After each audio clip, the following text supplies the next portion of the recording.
The first of the one-day sprint rallies for 2017 is also our first forest rally and promises to deliver plenty of challenges over 195 kilometres. It's great coming back to a rally that you've done well at in the past, and having been my first rally that I won last year, it's really special to come back.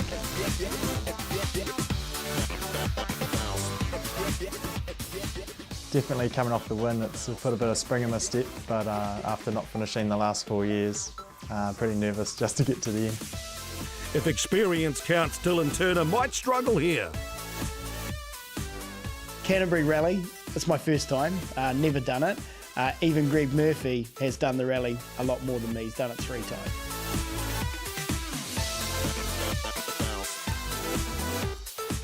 Canterbury's always been good to me. The main goal still is to get to the finish, and that's what we want to do at every rally this year.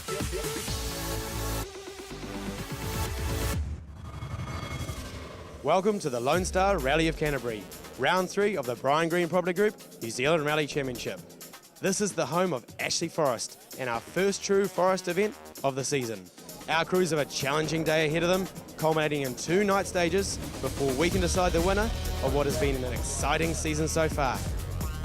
Local hero Matt Summerfield is in form after his Rally Whangarei win. I'm looking forward to being at home. It's awesome being in Rangiora, hometown.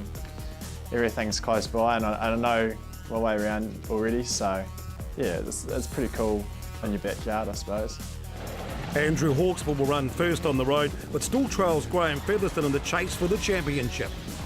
A big field out there, and I'm racing a lot of guys that have been there for a long time, a lot of experience. You're always trying, but you've got to be realistic, so that's all I'm trying to be, is realistic, and I just love even just the podium for me at this stage is awesome.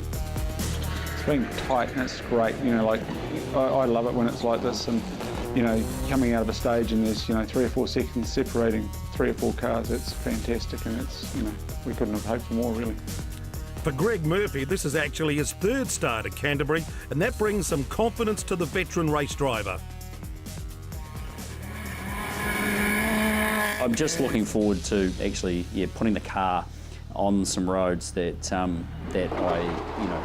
as I say, have a little bit of familiarity with, and I don't have to be searching for brand new knowledge every metre that I travel.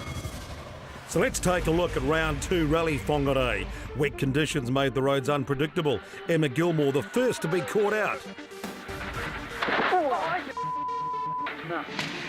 Dave Holder retired the Hyundai with engine issues, leaving Sloane Cox the clear leader until he was caught out in the rain on stage 10.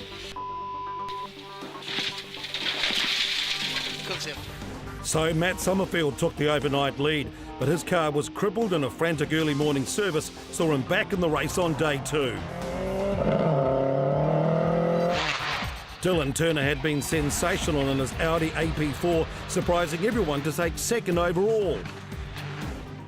Andrew Hawksville was the fastest man on day 2 after retiring on day 1, left wondering what might have been. We had a small problem at Whangarei, and in hindsight now we should have carried on and driven the car through in 2-wheel drive, and we would have been in a much better position in the championship, and that was my mistake. Darren Galbraith had a patched together engine, but it survived the 2 days to put him 3rd overall. But it was Matt Summerfield who fought back from his dramas to take his 2nd NZRC win. Graham Featherston leads the championship, just 2 points from Summerfield, another 2 back to Turner. Well, we're here on a slightly inclement Sunday morning, and I'm here with a very special person, Ashton Bell. Ashton, tell me what you've got there in front of you. I won a colouring competition, and it is a car that I coloured in, and it took me about 2 days to think about and coloured in. Well, every single car is going to be carrying a copy of that in their road books today. So the first stage of the day starts at Ashley Forest headquarters, up the Rally Sprint Road into the forest. Some new roads in here and a fast downhill finish. The forest has been home to rallying for 40 years, and the iconic Rally Sprint was first run on the Loop Road in 1980.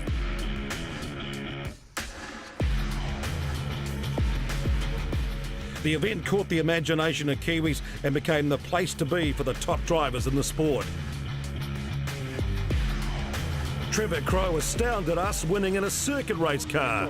There will be no more surprised person than Trevor Crowe himself if he wins this event. Then the Group B era arrived with Tony Teasdale in the 6R4. Possum-born took his victory in a lightweight turbo Subaru. His split to the hairpin was just over 38, so he's going to be in the 5s. 1:5:28, and that's it. Possum-born has won it. Rod Millen returned with a Superlight RX-7 and broke the magic minute. Let's have a look as he comes down to the line. Are we going to make history at Ashley Forest? We have 59.90. Be just flat down here. This will be the ride of a life. But no one had more victories on this road than Kim Austin.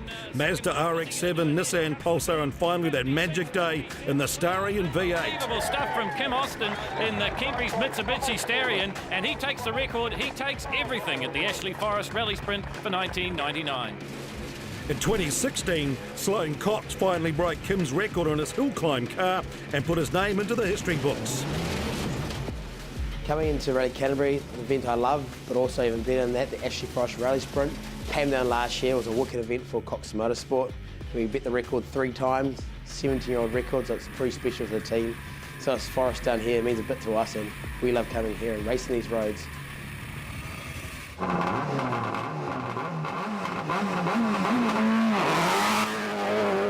And this is a big attraction for really passionate rally fans, and there are a huge amount out in the forest this weekend. Andrew Hawkswood first on the road, conditions, well, wet, turn it up. It's flat out from the start, and you know, if you lose time, there's, you know, you don't have another day to make up or to gain more points. So, you know, it's every corner is critical really, and you know, listening to the notes, it actually probably changes your mindset a little bit, because you know, it's not a marathon event, it's really a sprint event. So, and Hawkswood's time, 13 minutes 10.6 on stage 1. Matt Summerfield knows all about this road. He has conquered the rally sprint but hasn't finished the rally for 4 years. Matt will be coming off that big win at Rally Whangarei, and there is now no doubt that Matt has the pace to win this event. But as we all know, reliability has been an issue with this car.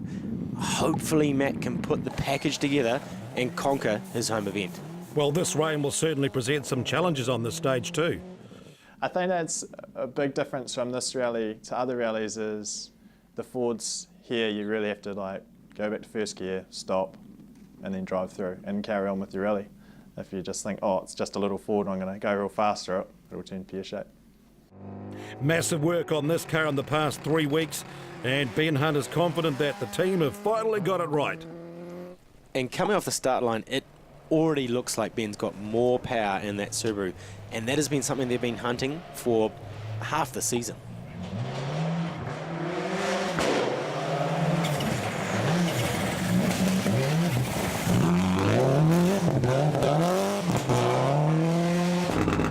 A small mistake had robbed Sloane Cox of a day 1 win at Whangarei. He would have to take care on these narrow forest roads too. But much to Sloane's parents' dismay, he doesn't really know how to take care even on fast conditions like this, and he said he loves the road, so I reckon he's just going to go for it this weekend. Sloane never scared to use all of the road. Let's see where that puts him in regards to the stage end and the all-important time. Remember, first on the road, Hawkswood did a 13.10, Summerfield's done a 13.6, and he's done, coming up down to the line, 13.22. Sloane's flamboyant style just has not made him fast. Well, she won her first rally here in 2016. Emma Gilmore is desperate for a result too to get her season back on track. And regardless of how her season's been going, she's got many passionate fans out there in the mud. The mud starting to come to the surface on the stages already. Patrick, how will this affect the cars and also the reaction by the drivers? The drivers are going to have to dial everything back, just bringing them back, search for the grip that's out there and just make sure they get through these stages. Darren Galbraith comes off a podium finish at round 2 and straight away he's showing he's going to be a challenger today. And he's actually the second fastest on the stage, 1.5 behind Summerfield. Now, Dylan Turner hasn't competed on these forest stages before, so he will have to translate that sensational pace in Whangarei on those roads up north to the forest stages around Canterbury. Well, the roads may be in the same country, but this may as well be Wales, considering how different it really is going to be to those smooth, swept, grippy roads that we had up in Whangarei. And Dylan's already struggling to match the pace he had with the conditions he's got in front of him. He's going to have to learn the car again from scratch.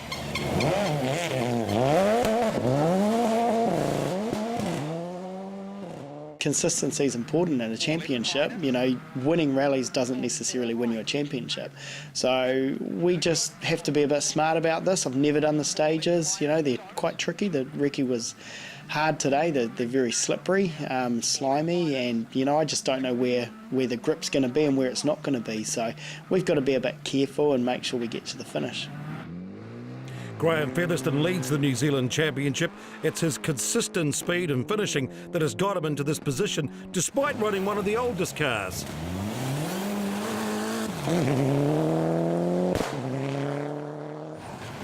Josh Marston does have the hometown advantage, so he'll be hoping to convert that into points here. But 7 cars ahead of him, and the road is already getting slippery. Well, I think slippery is an understatement, Clint. This is treacherous conditions. And with 7 cars ahead of him, there's still 68 still to go through here, and the stages are going to get used later in the day. Reece Gardner striking problems early on, dropping 1.5 minutes. Dave Strong also in trouble and losing 2 minutes. I think that 4-wheel-drive car is only using 2 of its wheels. First drive of the Hyundai for Jobe Quantock, just outside the top 10. Coming up, slip sliding in the forest on the Lone Star Rally of Canterbury.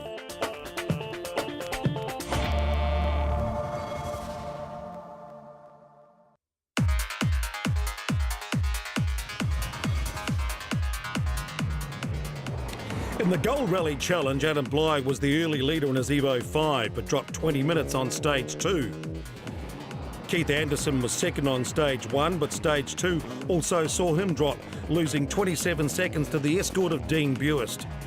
Buist took the lead and would not be challenged through the morning, showing his years of experience in 2-wheel drive rallying to find the grip on these roads.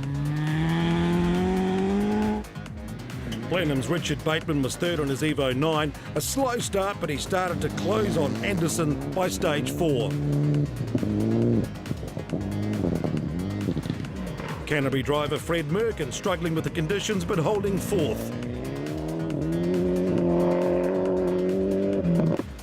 Challenge points leader John O'Shapley in 5th. Having lost time on stage 1, he was improving over the morning.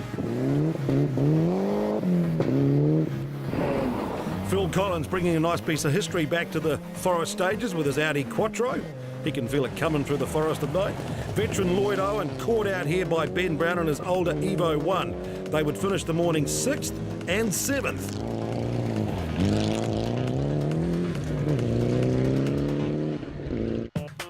Stage 2, 33 kilometres, and includes more of Mount Grey Road. So some fast sections, but conditions are deteriorating. Darren Galbraith throwing down the gauntlet with a stage win here and setting up a challenge with Matt Summerfield. Andrew Hawkswood lost power steering on the stage, so Summerfield had to negotiate passing him mid-stage. But I don't think that really would have cost Matt in these conditions. Andrew can see the car behind him, he's an experienced competitor, and he will know to pull over and let Matt through. Cleanly done. Featherston third, but now 40 seconds down on the 2 local flyers up front who seem to have found an extra gear on their home road. A positive start too for Ben Hunt, lying in 4th place and enjoying being back on the forestry stages with a car that performs really well. Ever since I've got into rallying, I've always had a bit of passion for forestry, coming from a forestry background, you know, working on the machinery, and really do love the way that they design the roads, and they are unique compared to anything else, you know, Otago or Whangarei, for instance, 99% of it is public roads. So yeah, there's a different angle that you take when you're driving on the forestry, and yeah, there's probably a lot more things that can catch you out, but it's no, there's something about it. The greater drivers know what they're doing, I think. Reece Gardner putting his stage 1 problems aside, 5th fastest here as he fought his way back up the leaderboard. Emma Gilmore moved from 10th to 5th on this stage. Last year's winner using all her experience to get back into the competitive position. It is a challenging event, being a forestry stage. You're definitely, I suppose it's more precision in some ways, and in a lot of ways you're really busy. Like when you're doing the pace notes, you don't get many long straights, unlike the rallies we've been doing where they're more open and county roads and you're carrying that speed. Here, Anthony's talking to me basically constantly, describing the road the whole way, and there's not much edge to the road either, so you have to really have that accuracy and precision to have a good event. Josh Marston also improving to 7th, but still had a frightening moment on the stage.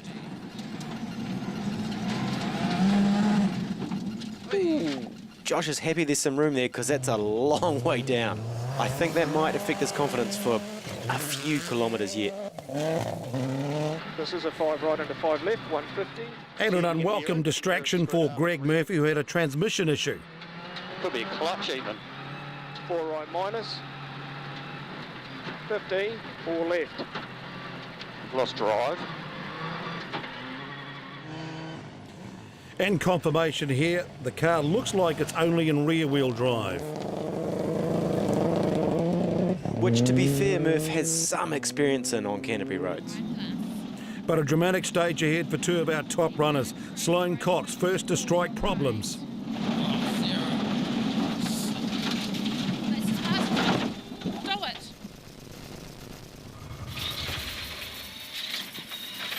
So they got going again, but the car was limping badly. You're right there? Well, if that was me or the car. Go watch that rally safe too. Dylan Turner catching Cox in the stage. Come on, Sarah. 30, 5 left, keep in, opens 80. Cox pulls over and Turner carries on, but just minutes later, he's in trouble. Sloane's gone through the radio to win with Cat Sloane.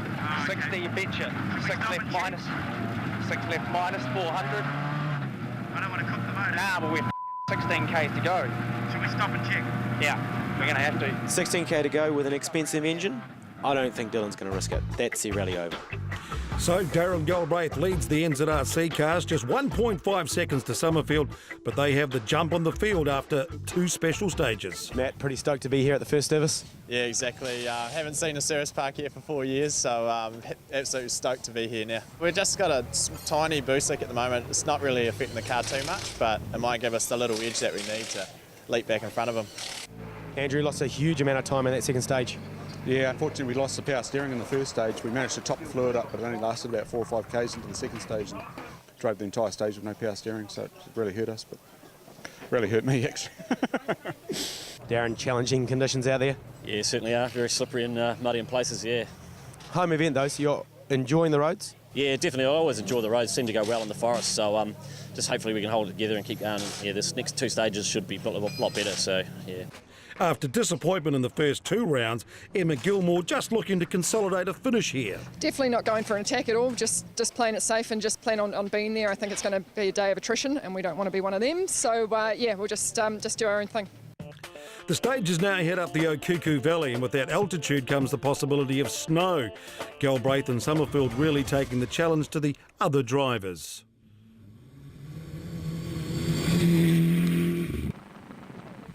This time it's Summerfield who takes the lead, edging ahead by 2.6 seconds.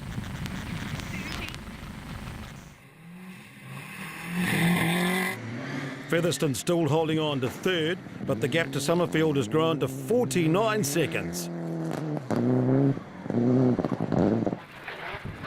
Ben Hunt steadily improving, 3rd fastest on the stage. And the real story here is that boost gauge in the centre console of Ben's car. The way that's moving means he's got power and he can go for it.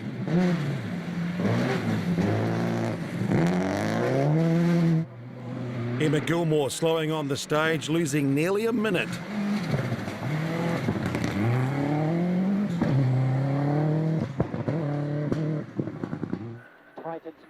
Well, we talked about Ben having boost.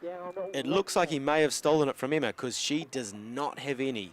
Let's hope that's not a symptom of bigger problems. Into 4 right long, 30.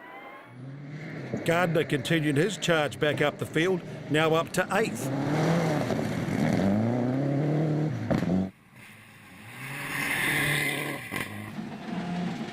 Josh Marston also coming to grips with the conditions. Now, it's been a big job to get these two Holdens onto the stages this year, but a double finish here is important on the team's home rally. Rubber Development is owned by Lee Marsden, one of the few companies making rubber products for the New Zealand market, but it's behind the factory that RDL Performance is housed. We set up a workshop here initially just to sort of maintain my own car, but it sort of grew and we developed into a business. So now we maintain a variety of both rally cars and race cars. Building one car is quite hard, and we built the first car and we thought building the second car would be easy, but when we started to build the second car we found things to improve, so then we had to go back to car one and change things on that. So it's not just double the time, it's probably 3 times the time to build 2 cars. But I think they've come back pretty good. Some of my earliest memories of rallying with Dad was being the wee kid sandwiched in between 2 big fellas in the middle seat in the van, you know, racing around the countryside trying to get to service parks and, you know, cleaning windows and generally getting in the way, and enough nagging got me into the co-driver's seat where I started co-driving for him. But as happens quite often, you're in the co-driver's seat, you think, quite like that driving, you know, maybe I might have a go at that. Dan actually helped me build my first 2 cars, which was just, yeah, that was pretty special. And yeah, we've always been really close and rallied together. Rallying is really fun, but also if you can do it as a family, that is just, for us it just takes it to the next level. You don't want to be doing something and not enjoying it. I've been involved on the rally committee now for about 5 years, I suppose, and this year I'm chairman as well. But yeah, my last few months have been pretty hectic. Running a rally and running 2 cars, and sometimes spending some time in my own business actually. But I do get a lot of satisfaction and enjoyment out of it. And to be honest, I guess at my age I need to stand back a bit and let the younger guys do the driving and I'll do the organising.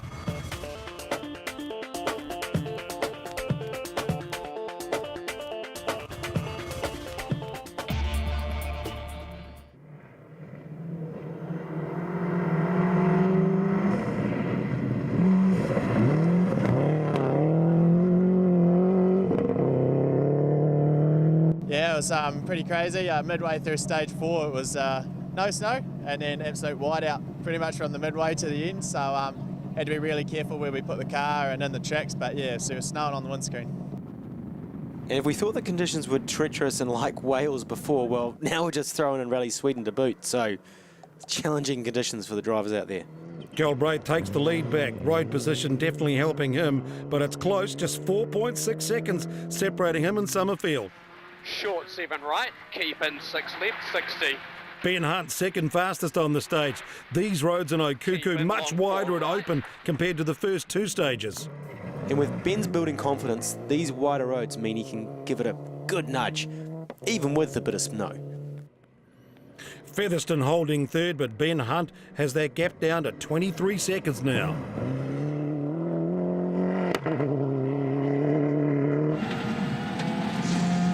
And it's not just the snow that's a hazard. Rocks thrown onto the stage by preceding cars can be an issue. You've really got to keep your eye out as a driver, searching for hidden rocks like that one that can really ruin your weekend.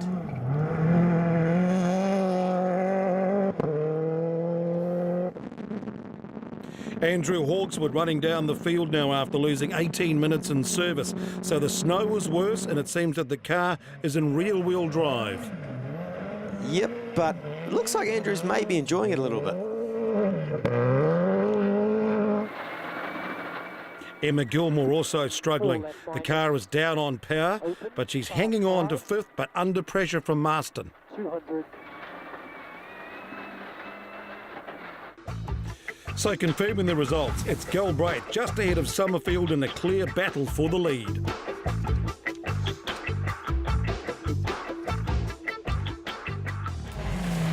K2 cars provided plenty of action in the morning, Dylan Thompson leading over the morning stages. Ari Pettigrew crashed into a tree in stage 2 and was forced to retire. Max Tragilgis holding second in his Fiesta. Robbie Stokes in third, but the older Toyota just not a match to the grip of the Fiestas in these conditions. The historic challenge saw Regan Ross return, and the Escort driver immediately set the pace.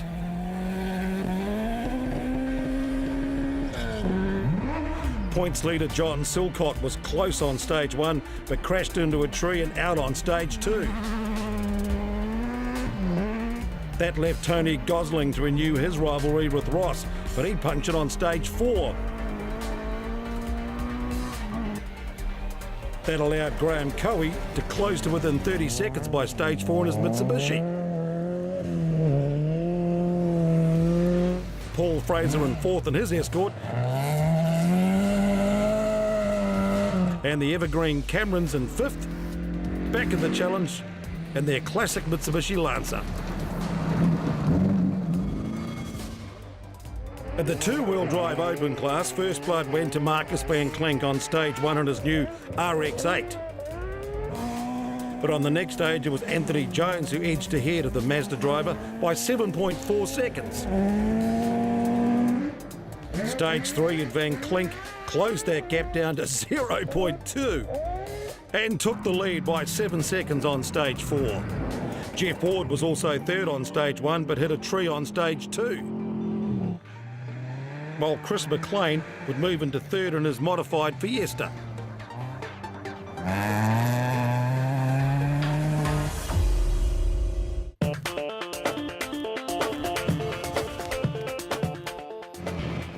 He might be leading the NZRC, but Graham Featherstone's car has a long history of success in New Zealand rallying. My car is an Andrew Hawkswood's car. He sold it to Shannon Chambers and I bought it off him. I'm pretty sure the car was built by Neil Orfoot. It went to China in about 2000, maybe 2000, about that sort of era, and then we bought it back from China. It came back in a pretty bad state. It had been crashed, and we reshelled the car. We made a super lightweight car. I wasn't part of the New Zealand Championship at that time. I think it was about 2005 or 2006, and yeah, the car was always been super quick. So Feathers has got a rocket ship. So it's got a bit of a history as far as everyone knows about Andrew in the forest of Otago, ripping the roof off it. What a dramatic finish here. It looks like a ute, not like a Mitsubishi. They might not know about what's going on after that as far as Shannon had it. And it didn't take him long to pop it on its lid. So it had another roof on it. And then when I got it, I had 2 goes at the lid. So yeah, it's had the roof ripped off it a few times. And I actually think, when I think back, there's a guy by the name of Tapper. I think he was doing pretty well in a rally, and yeah, everyone remembers the arse out moment. So there's another roof. So ever since then, I've been looking after it pretty good. Yeah, nice deal it is.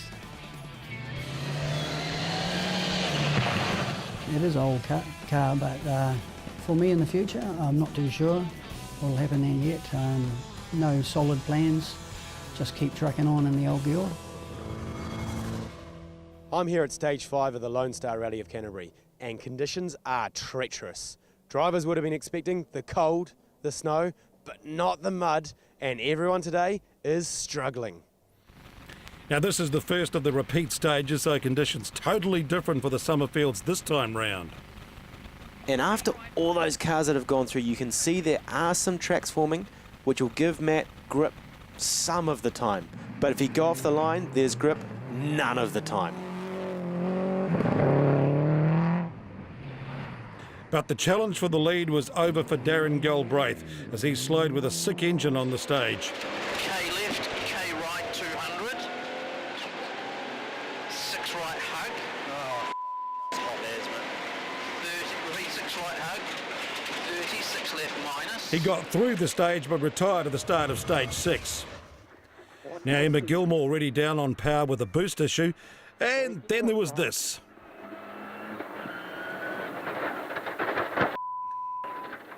Oh, Emma's just turned into a passenger there. That's completely snapped sideways under braking. She got going again, but once again it was very unstable. That's just going to add to the list of problems for next service. In 2016, the Ford on this stage caused many issues for the cars. Not this year, though, as everyone has learned to be patient, including Ben Hunt, who now finds himself in third. And Ben's in a rare position here for this season where he's in a good position, he's in a fast car, and he's looking comfortable. Galbraith's retirement put Featherston into second. And Rhys Gardner now fifth, a huge recovery after his morning drama. Master now fourth.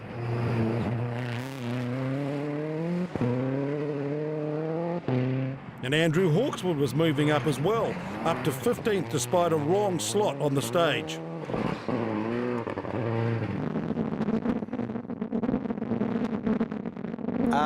The road goes right there, Lino. Oh, at least he got it back on without too much hassle, unlike Jeff Judd, who rolled on the next corner. Stage 6 is the repeat of Stage 2, and conditions in parts of the stage even more difficult than the previous stage. There are some parts in here that's going to be pristine for the drivers, and some parts that are going to be absolute slop. The best driver is the one that manages it and comes out on top. A comfortable lead for Summerfield, but he'll be all too aware that one small mistake can change a rally result. Ben Hunt had replaced his engine before the rally after discovering issues, which may have dated back to the car's debut back in 2016. So today was like starting again for the Auckland driver. How ironic then it must be for Ben that when he finally gets power back in this car, it's at an event when it counts for the least. Emma Gilmore's woes continued, caught and passed here by Featherston, and now with broken windscreen wipers as well.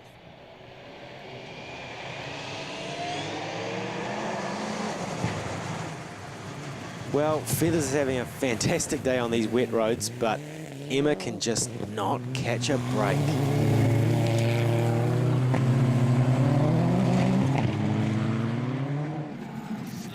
Josh Marston having to balance the speed required to keep Rhys Gardner behind and the caution required to stay on the road. And Josh likes tipping the car in, but that's not really the right technique for these conditions or the position he's currently in.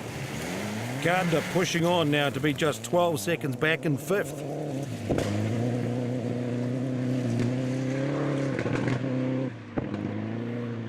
And not great conditions to do your debut rally for Hyundai, but Job Quantock coping well, sixth in NZRC.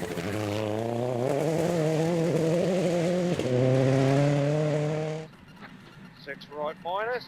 And a big moment for Greg Murphy. 250. That caught me out. Okay, keep going. Okay, yeah, this is aim, bros. Aim, bros. It's not a golfing term there, that's a little bit of motorsport history. So after 6 stages, Summerfield in a great position over Featherston, but Ben Hunt really happy to be back in a podium position. Put the Dunlop softs on and ran them after that last service, and just an unreal difference. It was awesome feeling. It just was like on rails again. So I'll definitely probably keep a pair of softs in the truck from now on. So even the softs weren't wearing out there, which is, we've just done 50 kilometres of racing and still no wear in them. So, but the grip level was just out of this world. Feathers sitting in second. Yeah, really stoked, eh? Just got to be careful though that I don't let my emotions run away with me and get carried away. We've got two more stages out there in the snow, and then the night stages where I haven't been eating my carrots, so I might not be able to see as good as those young fellas. You realise that you're sitting now in fourth overall as well. Don't tell me stuff like that. Oh, well, that's great to hear, but I mean, it still won't change the strategy. Like, it is very slippery out there, and we'll just keep going at the same pace and not doing anything. Try not doing anything silly. But it looks like it's all over for Emma Gilmore. that last group of stages, the down on power is one thing, but then it started handling quite badly, and we had quite a moment coming down near the start of the first stage, or stage 5, and it just swapped ends, and so we were quite lucky that it just spun on itself on the road.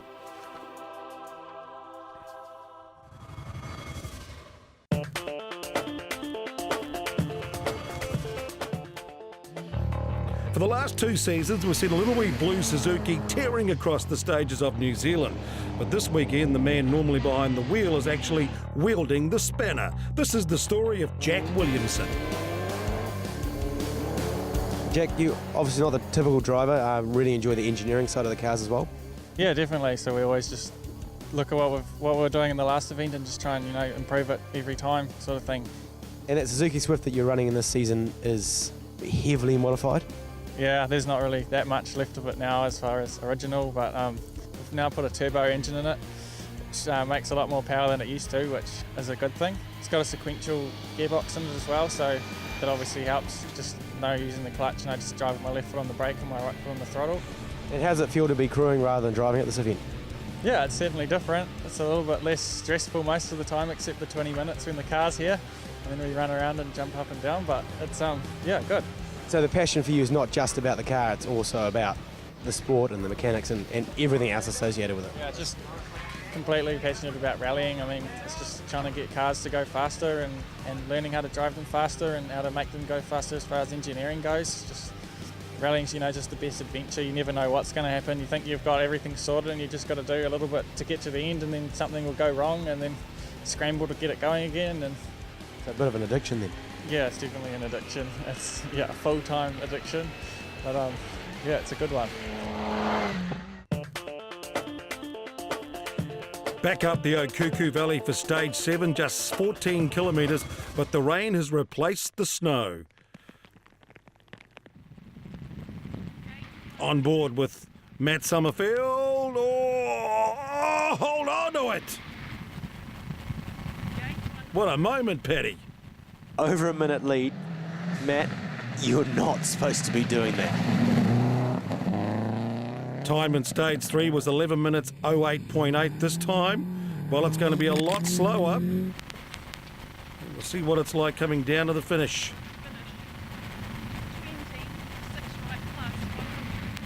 It's going to be over a minute slower, 12 minutes 10.3. Wow. Andrew Hawkswood back into full pace now after those issues this morning, but still a massive time to make up. Let's see what he can do on this stage. But even with all these problems, Andrew's learnt his lesson from Whangarei and he's kept going. He's gonna bag some points from this weekend come hell or high water.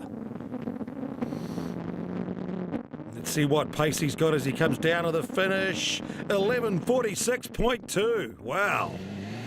Now Featherstone through him in 11 minutes 48, so he closes the gap to Summerfield back to under a minute. And you can't forget about Ben Hunt. He's been back in contention over these stages and really pushing here. Just 2 seconds slower stage time than Featherstone. Well, looking at Ben here, I think he's finally got his mojo back. If we could look at the face of the 2015 New Zealand champion, there would be a big grin there right now. The Lone Star Rally of Canterbury continues. Stage 8 in the snow from the morning is still lighting the upper parts of the stage. Now Matt Summerfield walking a tightrope of speed versus care. And it's at times like these that co-drivers can play such an important role.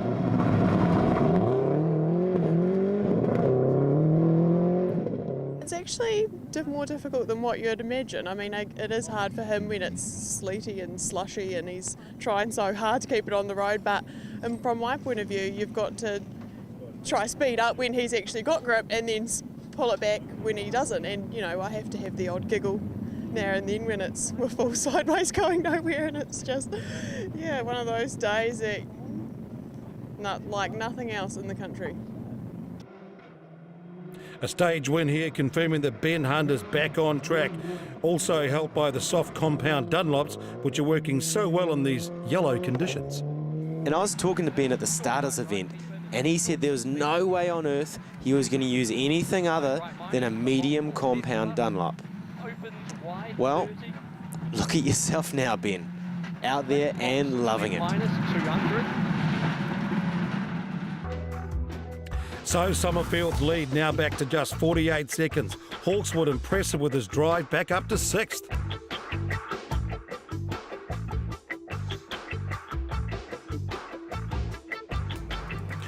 In the other classes, Anthony Jones had extended his lead over Marcus Van Klink throughout the afternoon.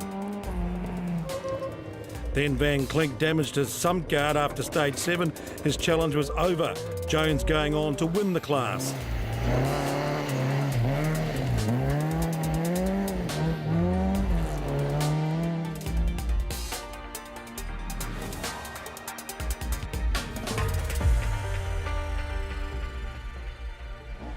The historic challenge went down to the wire, with Ross leading through the afternoon, but he lost 35 minutes on stage 9 and dropped down to 4th. That handed the lead in the challenge to Tony Gosling, who now moves into the historic challenge points lead.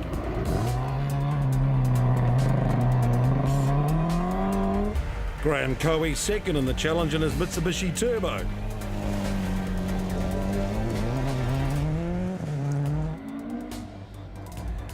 And the familiar sound of the beautiful Escort. Paul Fraser third, well clear of Ross and Mike Cameron.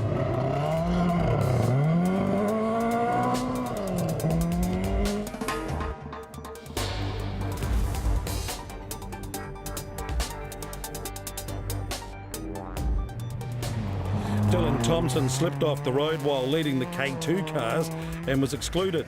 So Max Tregelgis took the win and the only finisher in a tough day for these cars and drivers.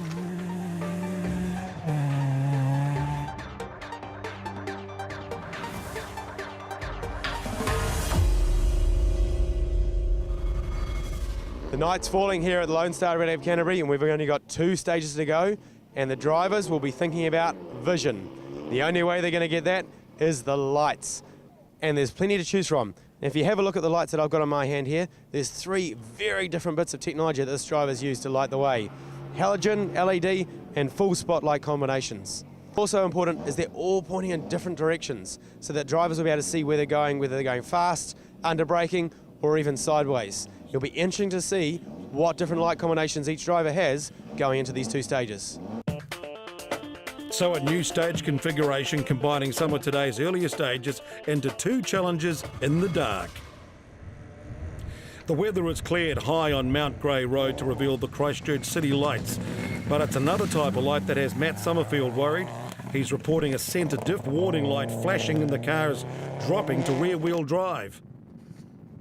This will be weighing heavily on Matt in these conditions. Does he have enough of the lead to hold on? Can he take it easy, or does he still need to push? Well, he may not know, but his job just got easier because the news has come through that Graham Featherstone has crashed out of the stage start. Still means plenty for Andrew Hawkswood to achieve another stage win here, and that moved him up to the top 5 with a power stage left to run. And Andrew will have confidence in this car in these night stages. The lights are set up exceptionally well, giving him good visibility, and he can see every corner coming up. Oh, Ben Hunt right on the edge there. Now, this is proving to be a very tricky stage. No one will want to retire so late in the rally, but for drivers like Ben Hunt, this is all part of the challenge of rallying. And a completely different setup for Ben, way more side lighting, and nowhere near as much depth as Andrew. I personally love driving at night time. It's adds a different aspect and a challenge, and I reckon it's awesome when you're driving at night time and your co-driver and you are gelling so well and everything. You do 100% and you're committed, and yeah, it's it's an awesome feeling, and especially when you get it a bit creasy or light and that in places, it's pretty unreal. Josh Marston must be feeling unreal as well, now in a podium position on his home rally. This is repaying the hard work that his team have done to get 2 cars into the Brian Green Property Group New Zealand Rally Championship. And you can see a third combination of lights here, with Josh using an LED bar and a completely different configuration and positioning of the lights in this car. At one stage today, Rhys Gardner drove out on a punctured tyre to stay in the rally. Now he was 4th in the NZRC and looking to claim good points. Greg Murphy, 3rd fastest on the stage. It's a long way from his debut in the dark here in 2015. 2015, my first ever special stage in a rally was at night, and I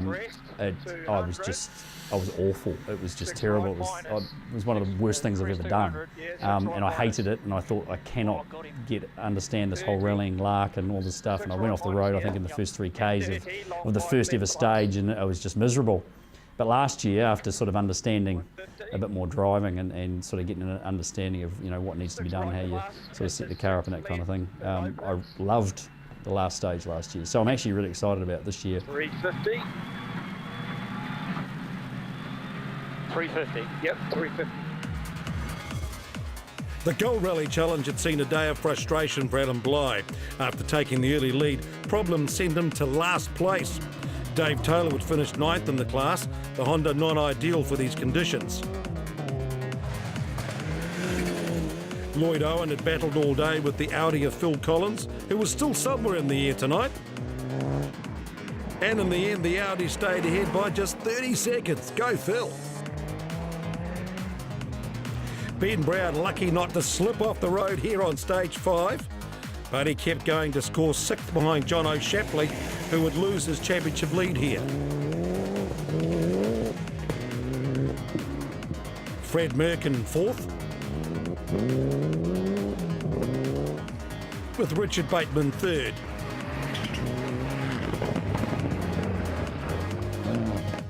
Keith Anderson impressed the judges with his performance and was awarded the Gold Fuel bonus and 2nd in class. But the winner and outstanding driver of the rally went to Dean Buist with a massive 5-minute 15-second lead. Buist not only dominated the Gold Challenge, but was the fastest two-wheel drive, 2nd outright on stages 9 and 10, and 3rd overall in the Canterbury Rally. And that performance will move him into the points lead in the Gold Rally Challenge. So just the power stage to run. But for the Summerfields, it was more about getting to the end of their home rally than any more stage wins. Yeah, huge relief for Matt and Nicole. This is a familiar stage for them, the Ashley Forest Rally Sprint, coming down to the last final moments, and it doesn't even matter that it's in the dark. There's the dipper coming through there. Feed it the gas, Matt. Hold it in on the right-hand side. You're nearly there. There's the finish. Yes, you've done it. Matt, you're here at the end. Yeah, that's the main thing, eh? 5th year trying to finish Canterbury Rally, and I'm here, so yeah, that's the bit that really means everything to the whole team right now. It's awesome. I'm blown away. And one more chance too for Andrew Hawkeswood to score points after a shocking morning. Summerfield's time was 11 minutes 24.3. Looks like Hawkeswood is a lot faster, screaming down the road. Come on, Andrew, use all of the road. You've seen it done on TV. Oh, he's not smooth, but he's super quick through here. 10 minutes 56.6. Andrew, stonking run through there. Thanks. Yeah, I'm not sure how we went, but we tried, but I don't know. It's hard to gauge in that, eh? Like you're just trying to pick the slippery stuff, and especially at night, the changes of surfaces. Holy crap! I'm just glad it's over, eh?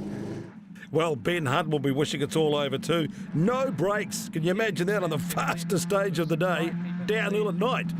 I got no pirouette at all. It's all right. You're on the podium.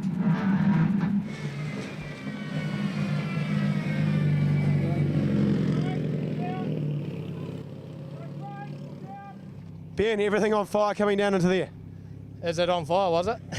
Mate, everything was on fire. I think we've done a back caliper again, I think, and it must have been squirting fluid everywhere and had no brakes for probably the last 10k there, and pain in the ass, but that's rallying and drive it on the gearbox. Greg Murphy had stopped to clear a rock from his brakes, but he made up for it, coming down to the finish. 50, very long 7 right minus. Finish, 7 left minus, 6 right minus. Stage time 11:20.7. So Hawkswood first in the power stage, Murphy second. So the final results in the NZRC then, and Matt Summerfield with a second win of 2017 from Ben Hunt and Josh Marston. Hawkswood, the big comeback in fifth. So Matt finally gets to finish his home rally, and that's given him the lead in the Brian Green Property Group New Zealand Rally Championship. Reece Gardner's persistence rewarded. He's second, Hawkswood moving up to third. Dean Bewis heads the Gull Rally Challenge after that fantastic drive. In the two-wheel drive championship, Max Tragilgis moves into the lead over Anthony Jones. And Tony Gosling takes the lead in the historic challenge. He could prove hard to beat this year. The championship now takes a break over the winter. We return at Rally Coromandel on August 26 for round 4 of the Brian Green Property Group New Zealand Rally Championship. Proudly powered by Gull, driven by Dunlop.